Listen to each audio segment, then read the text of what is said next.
E aí, gente, tudo bem? Sexta-feira, 17 de julho, né?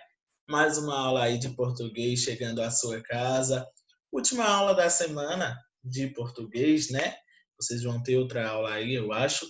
E é a última da semana, mas não fiquem tristes, não. Segunda-feira a gente volta com força total, chegando perto, né, da semana das provas. Então, é hora de dar aquelas revisadas naquele conteúdo que você está sentindo mais dificuldade, tá? Aproveite o final de semana, reserve um tempinho dele aí para você fazer isso. E aí, hoje a gente vai seguir, tá? Com o conteúdo que abre o capítulo em questão, que é o cordel. Cordel abriu aí o capítulo de vocês, mas a gente não viu nada ainda sobre, né? Caminhamos, vendo alguns assuntos e finalmente chegou em literatura. Olhe, para quem já assiste às aulas interativas, já deve ter me visto lá pirando quando o assunto é literatura, porque se tem um negócio que eu sou apaixonado, é pela literatura, é pela poesia. E quando essa literatura fala de sertão, meu amigo, aí não tem para onde correr. Eu sou muito, muito apegado. E a gente vai descobrir hoje as características dessa literatura de cordel. O que é um cordel, afinal, de onde ele veio, o que é uma xilogravura. Vamos ver alguns cordéis aqui na aula também, tá? E aí vocês têm uma leitura para se fazer a partir da página 57. Tem um cordelzinho aí bacana para vocês verem. É um pouco longo, eu diria, mas vocês vão gostar, tá? E aí faz a leitura depois da aula de hoje, já pensando em tudo que você viu aqui, nas características e tudo mais, porque quando você lê, aí você vai, ó, eita, isso daqui eu vi na aula, é verdade, faz referência. Então, se liga, tem que ficar esperto para conseguir aí se dar bem, tá? Então, é sobre essa literatura o nosso tema de hoje. Eu espero que todo mundo goste, consiga entender bem, tá? Para que a gente venha aí alcançar coisas boas, né, galera? Porque tem que ser assim, tem que se dar bem, tem que tirar boa nota aí. E hoje nós não vamos falar sobre gramática, tá? Vamos falar sobre o texto literário, né? A gente tem aí a abertura, cordel, um poema narrativo. Quando se fala em cordel, é necessário ter logo em mente que nós estamos falando de manifestação cultural, tá? E essa manifestação cultural diz respeito, sobretudo, a uma literatura com a cara do Brasil. E aí, essa cara do Brasil sendo mais ousado, a cara do Nordeste, porque é uma literatura que surgiu aqui em nossa região, certo? E foi sendo difundida a partir das demais regiões do país. Então, se orgulhem, porque é um patrimônio nosso, tá? E que nós temos que, sim, gostar, cultuar esse gênero textual aí e aproveitar ao máximo, né? Ver o que é que ele tem a nos oferecer. Então, Cordel, um poema narrativo, professor Jean Anderson Santana. Bora lá? Seguindo? Aí, eu trago para vocês, de início, um achado aqui, um e-book que fala sobre o cordel, tá? Então, ó, tem um endereçozinho aí, depois vocês podem estar pesquisando. Aí vejam só, nesse e-book a gente encontra uma informação dizendo que o Brasil, aí, ó, tem agora mais um patrimônio cultural e material. E esse patrimônio foi dado à literatura de cordel. No ano de 2018, ó, nós conseguimos uma conquista imensa. Veja, algo quando se torna um patrimônio é alguma coisa que é muito rara, né? É rara, é algo muito importante e, por exemplo, é algo que ao longo do tempo não vai ser perdido. E o cordel, ó, ele já existe há muito, muito tempo. Então, por exemplo, são textos que mereciam ter chegado aí bem antes, e não só em 2018, tá? Mas cada coisa tem o seu momento certo para acontecer. O importante para a literatura nesse momento, comemorar, é que temos sim aí, ó, a literatura nordestina popular. Isso tem que ficar bem claro em nossa cabeça, que o cordel é uma manifestação popular, trata de temas da sociedade, assim, só que de forma a mostrar as mazelas, sabe? A mostrar as injustiças, as indiferenças, as desvantagens entre as classes sociais. Então, é algo, sim, que nós temos que levantar a bandeira. O cordel é algo nosso, tá? Não é uma literatura comprada que veio de fora. Apesar de suas origens ter raízes europeias, mas aqui no Nordeste a gente deu aquela repaginada nesse estilo de texto. A gente vai ver a partir de agora. Então, em 2018, o Conselho Consultivo do Instituto do Patrimônio Histórico e Artístico Nacional, o IPHAN, concedeu o título de Patrimônio Cultural Imaterial Brasileiro a quem? À literatura de cordel. O gênero literário teve grande expansão no Brasil na segunda metade do século XIX e aborda episódios históricos, temas religiosos, lendas e fatos do cotidiano, sobretudo do povo nordestino. E aí falou da gente, olha só, se liga aí nisso. Os temas que o cordel aborda são temas que são, em sua maioria, culturais de quê? Do povo nordestino. Então eu vou ter aí, ó, aspectos do cotidiano sendo descritos nesse meu poema. Agora não me interessa, como lá nos poemas que nós vimos na unidade anterior, só falar do sentimento que eu estou sentindo aqui dentro, da mulher amada, da floresta do Brasil, não.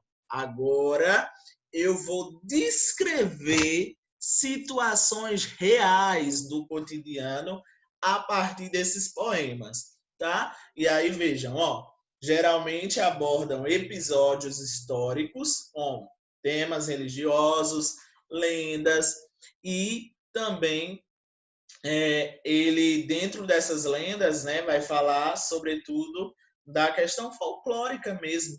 Quando a gente tem o nome lenda, já vai ligar diretamente ao folclore nacional, tá? Aí a gente vê, ó, né, que a sua expansão data a partir da segunda metade do século XIX. Então a gente tem um tempinho já de história de cordel aqui no país, tá bom? E aí vem aquela pergunta: de onde vem esse camarada? Ó, sua origem não é daqui do Brasil, tá? Não é brasileiro, não é um gênero brasileiro. Então, é um gênero que vem de fora. Sobretudo, acredita-se que é uma produção europeia, tá? Surgida também ali entre Portugal, e aí os nossos colonizadores teriam trazido isso para cá, tá? E aí lá em Portugal é interessante que esse gênero textual, cordel, eram poemas escritos em folhetos, e aí esses folhetos eram pendurados em cordas, tá? Essas cordas ajudavam a atrair a atenção de quem ia comprar.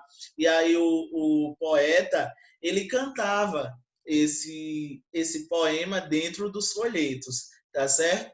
E aí a gente já vê uma característica essencial do cordel. Ele é um gênero que, quando nasce, ele nasce diretamente da oralidade. Porque antigamente, gente, a cultura de letramento era muito difícil.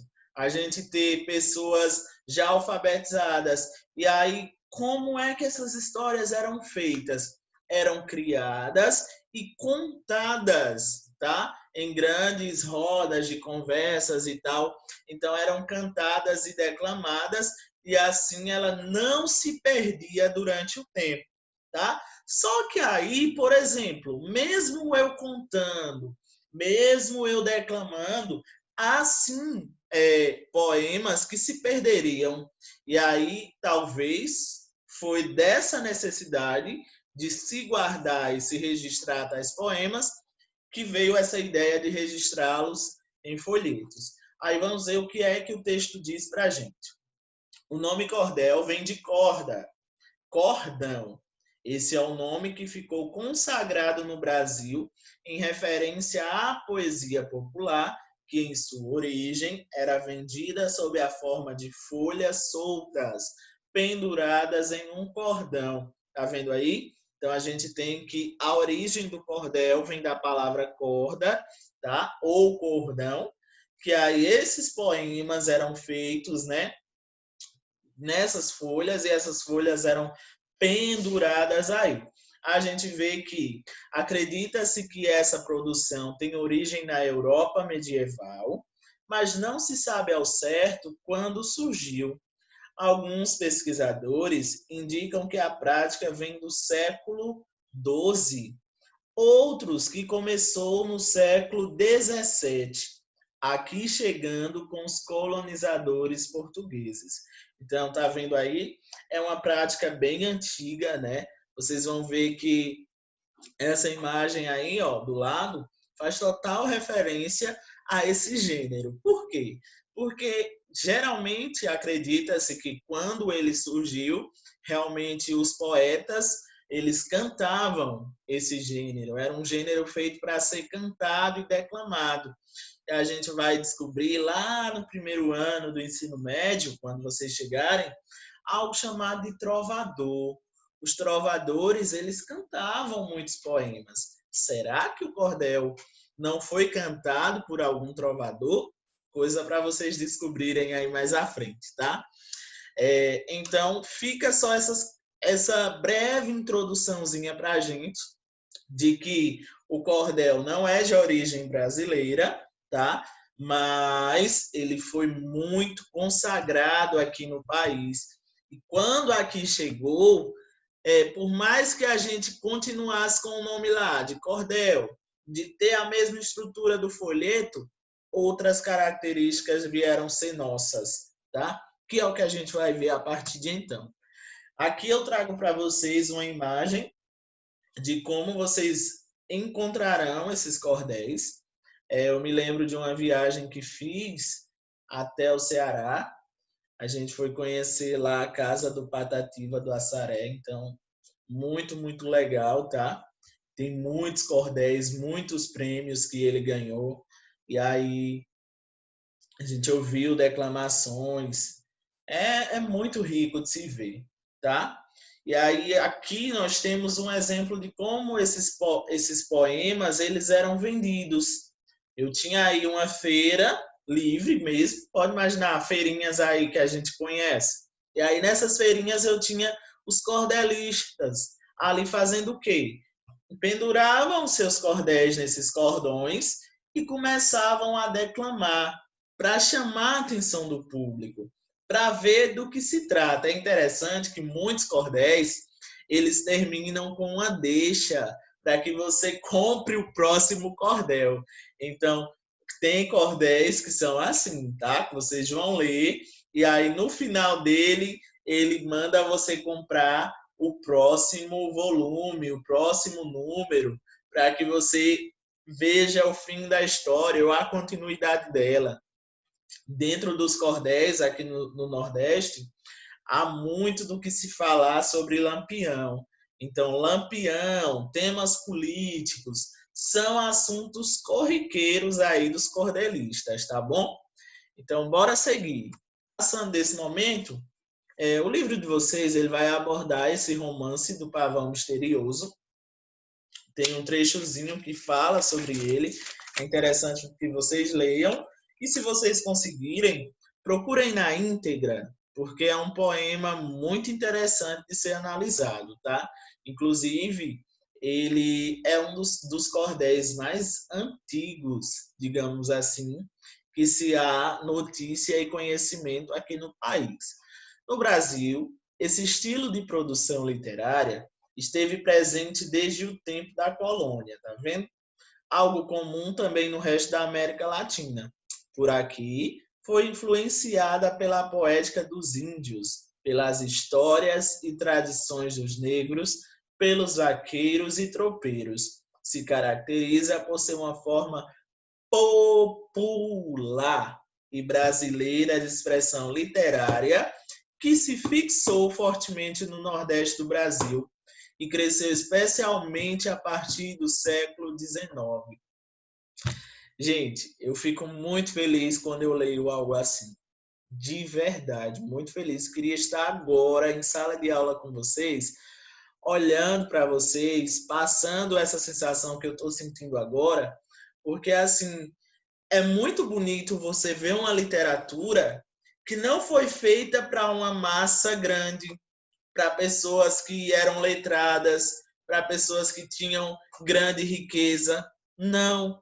Eu tenho agora uma literatura que foi feita para o povo. Então, quando eu falo em literatura popular, a gente já vai fazer aquela distinção. Literatura erudita, que é a literatura mais canônica, dos grandes nomes aí que a gente conhece, e eu tenho a literatura popular. No cordel, muitas vezes a gente vê alguns aspectos que misturam as classes sociais, dizendo ali que talvez todo mundo é igual, tá?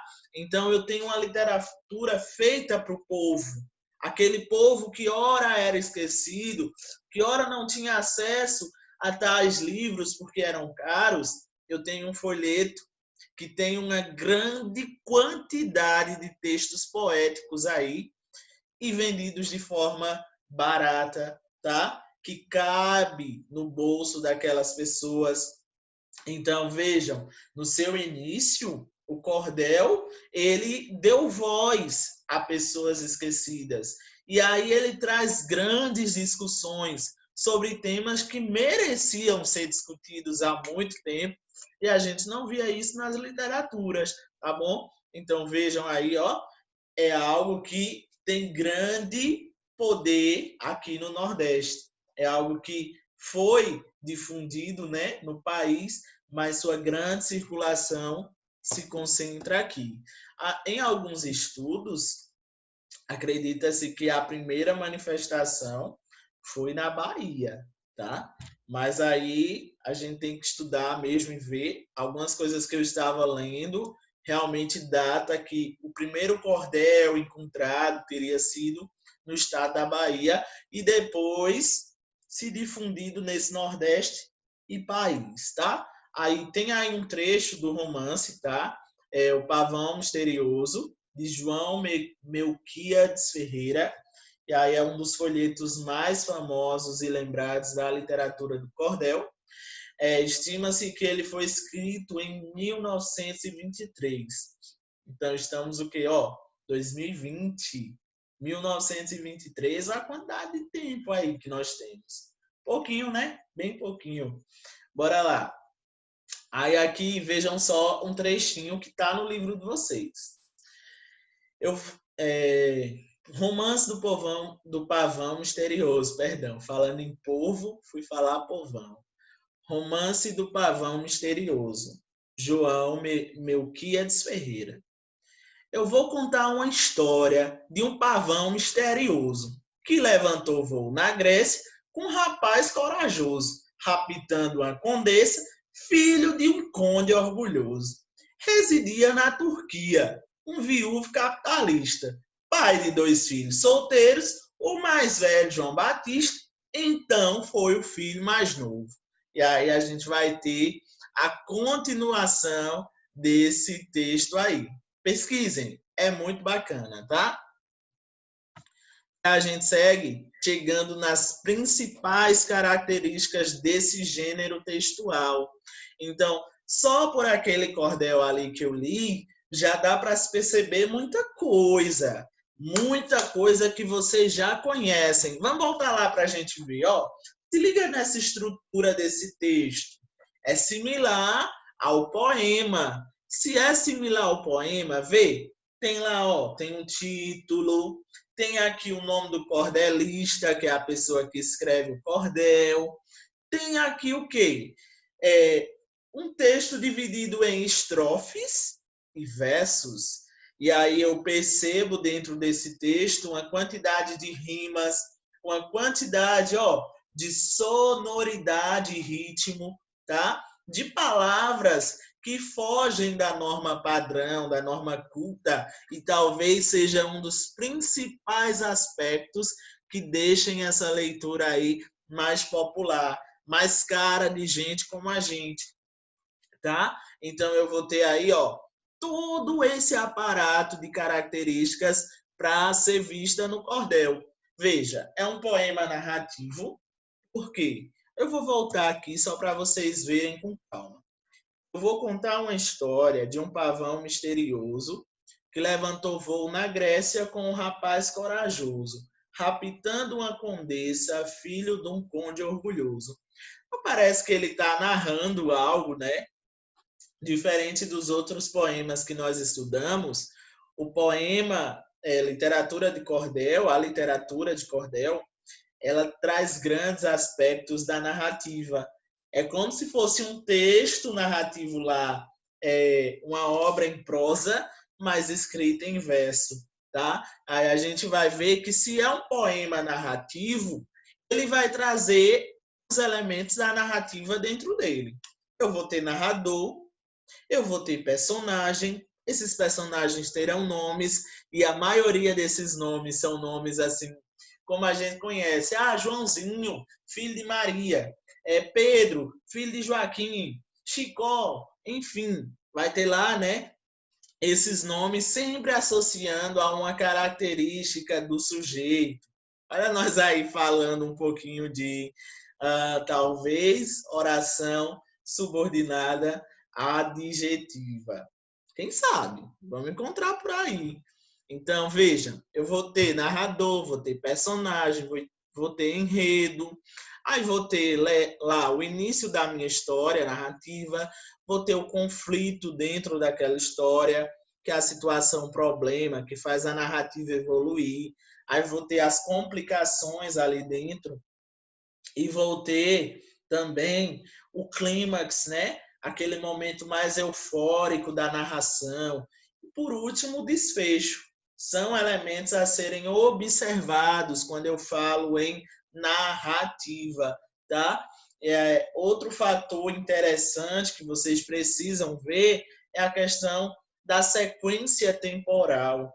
Dentro dos cordéis, a maioria deles vocês vão encontrar um tempo bem delimitado, divididinho. Começou hoje, vai seguindo. Começou bem cedo, tarde, noite, enfim, vocês vão ter uma sequência de tempos aí, então é um tempo cronológico, há uma sequência em linha reta, tá?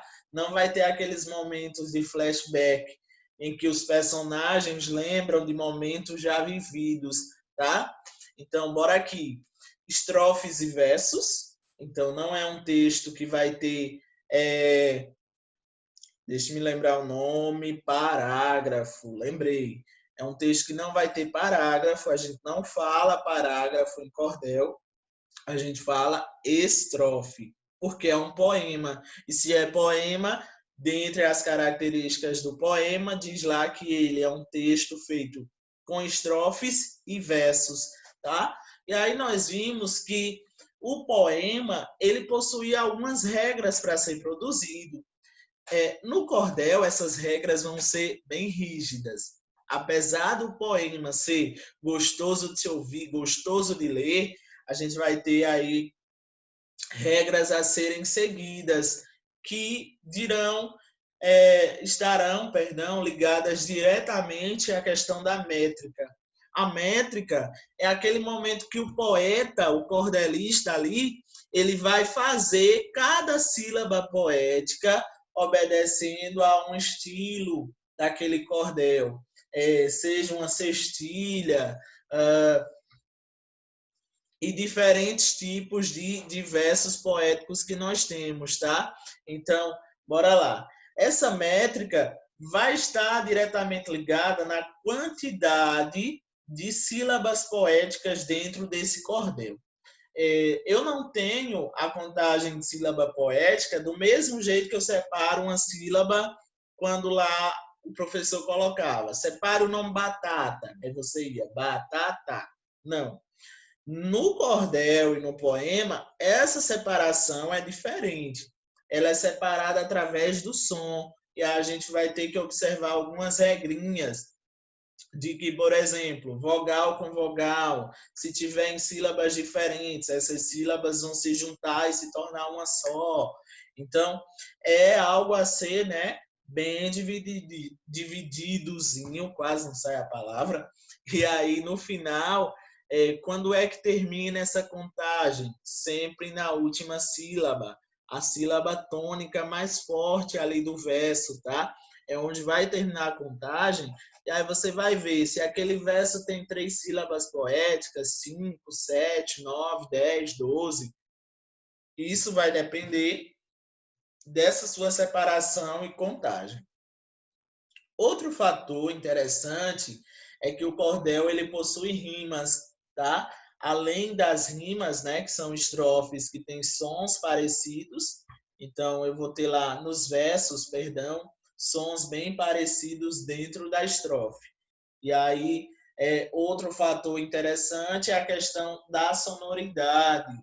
É um poema que realmente emite som, que a gente consegue, parece que imaginar alguém cantando, quase cantando aquilo dali, certo? E aí isso surge, sobretudo, pelo estilo oral que ele carrega. Então, eu vou ter um texto que, apesar da gente encontrá-lo de forma escrita, ele é um texto que nasceu da oralidade e, até na sua forma de ler, a gente não tem que ler como está lendo um romance, não. A gente tem que ler parecido com aquilo que eu fiz. Não sou nenhum cordelista, mas a gente vai ver que, geralmente, nas declamações, a gente precisa tomar o texto como nosso. Precisa viver, sentir o texto. Porque isso é muito bom, pessoal. Muito bom mesmo, tá? Aí a gente vai ver agora aqui que, dentro desses textos, há uma diversidade de denúncias sociais. Ele vai trazer à tona injustiças, ele vai trazer à tona talvez a questão da vaidade das pessoas, a gula, ele vai trazer a inveja, a violência, a briga por terras, tá? Então eu vou ter aspectos que denunciam comportamentos sociais dos indivíduos e algumas coisas que aconteçam na sociedade. Aí eu tenho aqui personagens, né, dentro das histórias de cordel. A gente vai ver personagens ali dentro dela, tá? Outro fator comum seria a questão da linguagem coloquial. E aí pode pensar na questão mesmo de imaginar um sertanejo falando da forma que ele aprendeu a falar, sem estar preocupado com a gramática. Então, muitos cordéis imitam realmente a fala das pessoas. E aí não se assuste se você vê, de repente, uma palavra que você julga que está errada. Lembra que isso está fazendo referência à oralidade, tá? Aos textos orais. Então, o oral, ele vai se sobressair ao escrito dentro desse tipo de texto. Lembre-se disso para você levar em consideração. E aí eu tenho que essa linguagem é informal, né? Já que é coloquial. Uso de humor, cordéis fazem muito a gente rir, isso é bacana demais, tá? Então, acho que é uma das principais formas de manifestações do cordel, é que ele faz você rir, e você ri de coisas que você faz, ou que você viu, e aí é onde entra a grande jogada. Eu faço as pessoas rirem, mas desse riso eu tenho aí um deboche, eu tenho uma ironia bem grande, para as pessoas se tocarem das coisas erradas que existem no cotidiano, tá? Então você vai ver essa ironia e esse sarcasmo. Temas diversos vão ser abordados, como nós já vimos: folclore, religiosos, perdão, profanos, políticos, episódios históricos, realidade social, dentre outros textos. E aí, uma outra característica presente dentro dos cordéis é essa camaradinha aqui, a xilogravura. A xilogravura é um estilo que consiste em você ter uma espécie, uma superfície de madeira, onde nossos cordelistas, eles, para fazer a capa, chamar a atenção das pessoas, o que era que eles faziam? Esculpiam ali na madeira e, a partir da madeira, eles pintavam aquilo e apregavam no papel. E aí a gente via já a xilogravura prontinha dentro ali daqueles textos, né? Há um momento, né, de espera, de secagem e tal. Vejam na imagem do meio, que não é um processo muito fácil de ser feito, tá?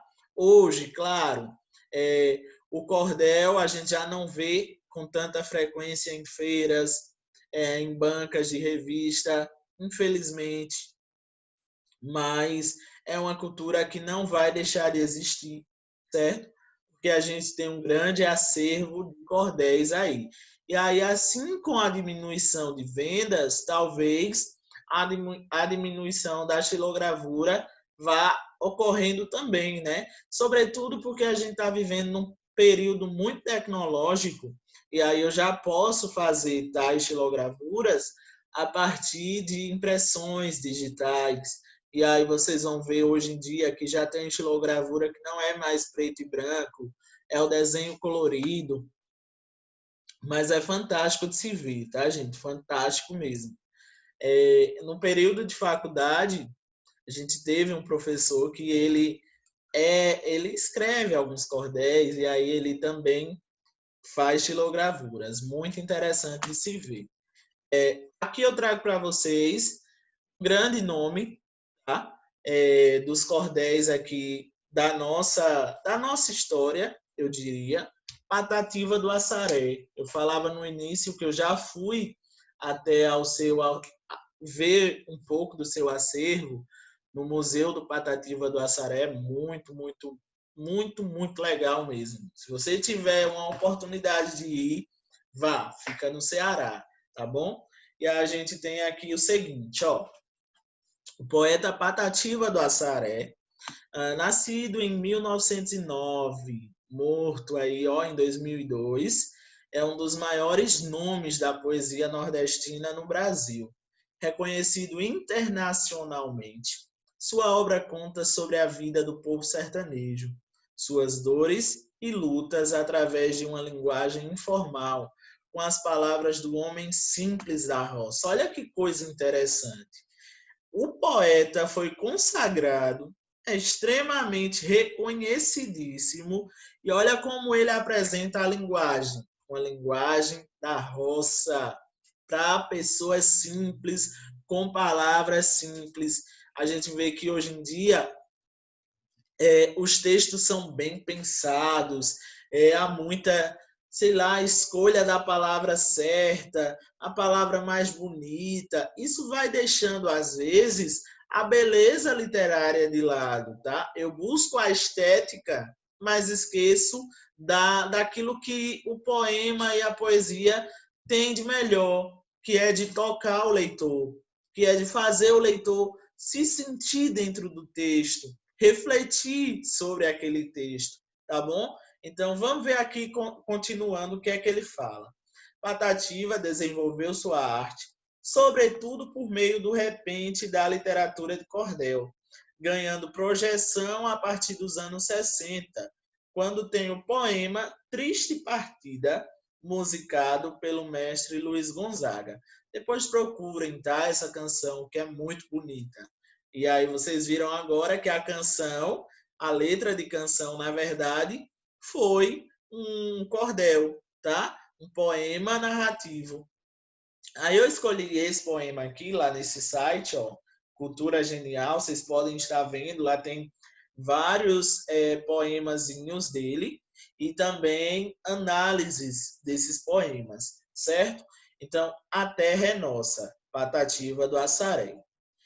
A terra é um bem comum que pertence a cada um.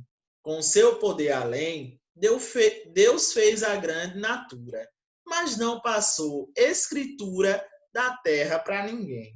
Se a terra foi Deus quem fez, se é obra da criação, deve cada camponês ter uma faixa de chão. Quando um agregado solta o seu grito de revolta, tem razão de reclamar. Não há maior padecer do que um camponês viver sem terra para trabalhar.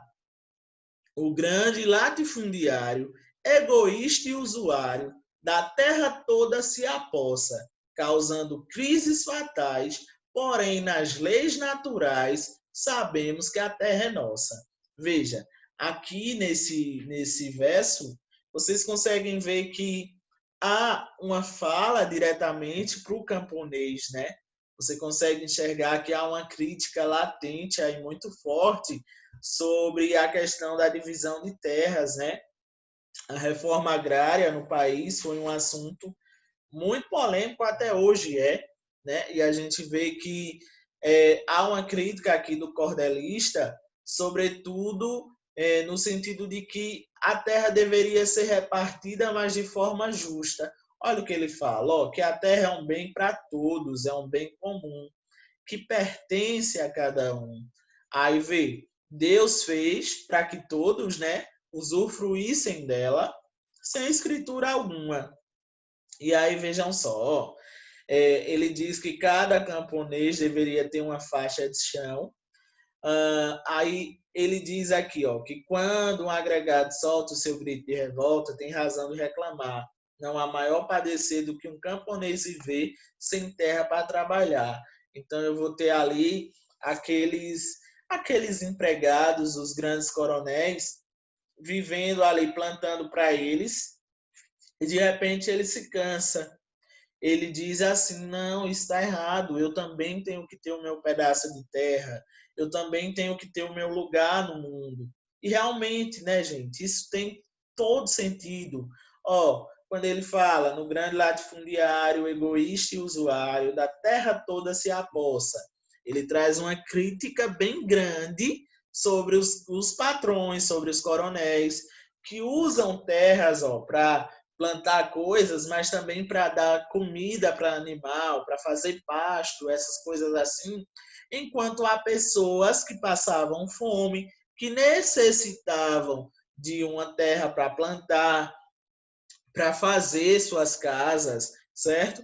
Então foi uma questão muito preocupante que nós tivemos aqui na história do país, essa divisão de terras, certo? Então, veja, a partir desse momento que eu não tenho terra, crises fatais, começam a surgir. E aí ele diz, porém, nas leis naturais de criação, a terra é de todo mundo, tá bom? Fica aí essa reflexão que o Patativa deixou para a gente.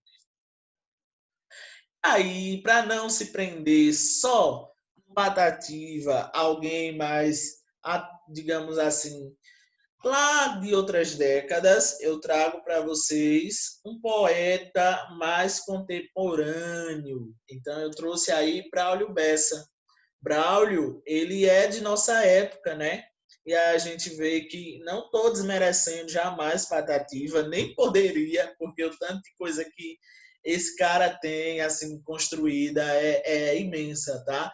Mas um outro poeta que vem se destacando na nossa sociedade e que eu acho que todos vocês conhecem, já viram algum verso dele, algum poema dele, foi o Braulio. O Braulio, ele ficou famoso sobretudo no programa de TV que ele atua, né, que ele participa ali, e a gente vê que aqui tem muitos artistas que elogiam, que contemplam o trabalho do Braulio, tá? E a gente vai ver agora um poema dele, um cordel feito por Braulio Bessa, que não deixa de ser crítico, apesar de ser contemporâneo, traz as mesmas características do cordel, aquele estilo crítico, aquela leitura que faz você refletir, que traz momentos de riso, que traz momentos de sentimentos expostos ali dentro, tá? Então, acompanha comigo essa leitura. Redes sociais, Braulio Bessa. Lá nas redes sociais, o mundo é bem diferente. Dá para ter milhões de amigos e mesmo assim ser carente. Tem like, a tal curtida. Tem todo tipo de vida para todo tipo de gente. Tem gente que é tão feliz que a vontade é de excluir. Tem gente que você segue, mas nunca vai lhe seguir. Tem gente que nem disfarça. Diz que a vida só tem graça com mais gente para assistir. Por falar nisso, tem gente que esquece de comer, jogando, batendo papo, nem sente a fome bater. Celular virou fogão, pois no toque de um botão o rango vem para você. Mudou até a rotina de quem está se alimentando. Se a comida for chique, vai logo fotografando. Porém, repare, meu povo, quando é feijão com ovo, não vejo ninguém postando. Esse mundo virtual tem feito o povo gastar, exibir roupas de marca, ir para a festa, viajar. E, claro, o mais importante, que é ter de instante em instante um retrato para mostrar. Tem gente que vai para o show do artista preferido. No final volta para casa sem nada ter assistido, pois foi lá só para filmar. Mas para ver no celular nem precisava ter ido. Lá nas redes sociais, todo mundo é honesto, é contra a corrupção, participa de protesto, porém sem fazer login. Não é tão bonito assim. O real é indigesto. Fura fila, não respeita, quando o sinal está fechado. Tenta corromper um guarda quando está sendo multado. Depois, quando chega em casa, digitando manda brasa, criticando um deputado. Lá nas redes sociais, a tendência é ser juiz e condenar muitas vezes sem saber nem o que diz. Mas não é nenhum segredo que quando se aponta um dedo, voltam 3 para o seu nariz. Conversar por uma tela é tão frio, tão incerto. Prefiro pessoalmente, para mim sempre foi o certo. Soa meio destoante, pois junta quem está distante, mas afasta quem está perto. Tem grupos de todo tipo de conversa, com assuntos importantes e outros nem interessam. Mas tem uma garantia: receber durante o dia um cordel do Braulio Bessa. E se você receber esse singelo cordel, que eu escrevi à mão num pedaço de papel, que tem um tom de humor, mas no fundo é um clamor lhe pedindo para viver. Viva a vida e o real, pois a curtida final ninguém consegue prever. Olha que maravilha, gente, de texto. E aí, com isso, eu não vou falar mais nada. Vocês refletem aí, vejam a questão de tudo que eu falei durante a aula, tá? E a gente vai encerrar com esse momento, esse cordel aí do Braulio, fazendo a gente refletir sobre algumas posturas que a gente tem frente às redes sociais. Um abraço, um ótimo final de semana para cada um. Cheiro no coração. Cuidem-se muito, tá? E até a nossa próxima aula. Tchau, gente.